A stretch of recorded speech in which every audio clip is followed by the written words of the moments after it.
Hey guys, so this is not really a tutorial, this is more like a speed project because I never got around to actually doing a proper tutorial again. So here I'm laying out a quick sketch of my project, how I would go about it, and in RGB, the colors, I put on the master sketches. Once in Freecad, I open up with a spreadsheet. I start up with a spreadsheet. I lay out the main dimensions for the master sketches and the secondary dimensions for all the details. Now, obviously, I went a bit messy about this and I hadn't opened Freecad in a long time, so this will be a bit messy, and I will add dimensions and parameters later on.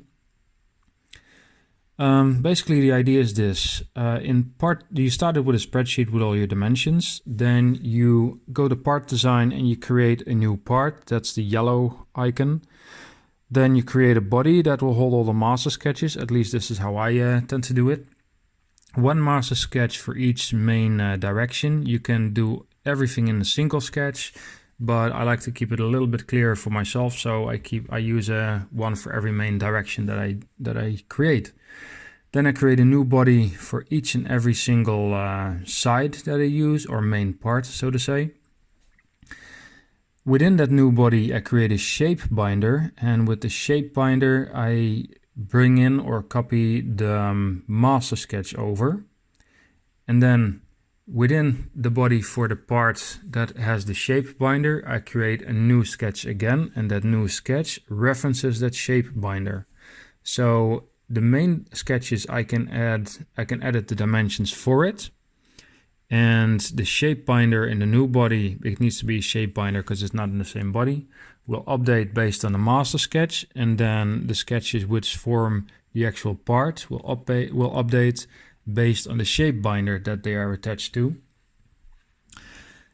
And everything is constrained using parameters, and a lot of them. Now I went a bit nuts and messy in this little experiment because, well, I didn't plan out all my parameters too properly, and the good thing about parameters is you can link them up and basically use mathematical formulas for them. So you can add parameters together, subtract them together without having to add a lot of fields in the spreadsheet, which is what I'm using heavily right here.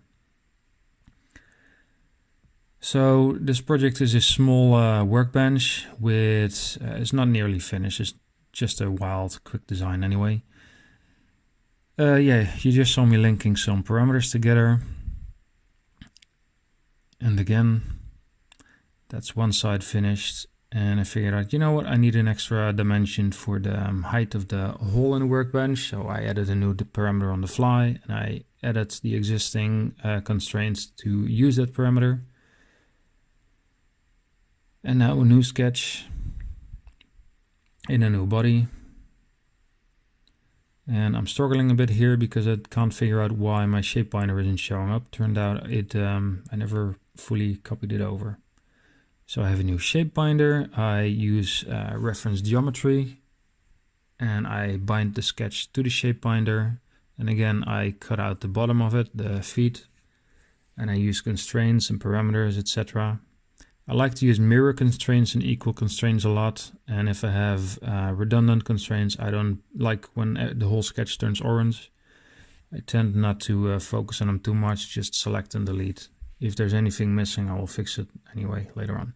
Here I made a mistake. I didn't account for the thickness of the plates, so I basically cut those off and redid a whole bunch of constraints.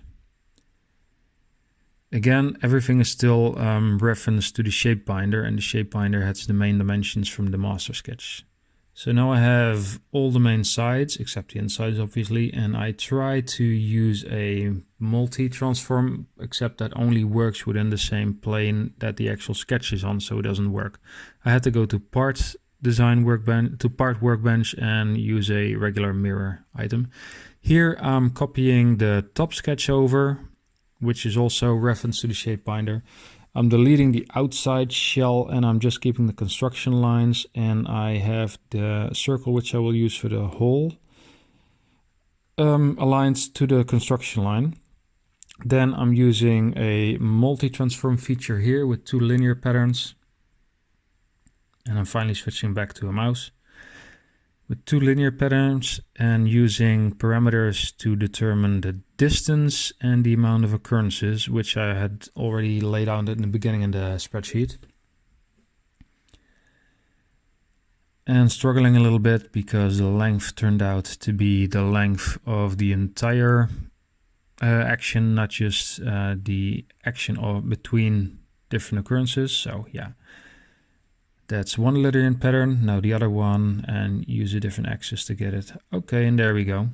That was it. Hope you enjoyed it.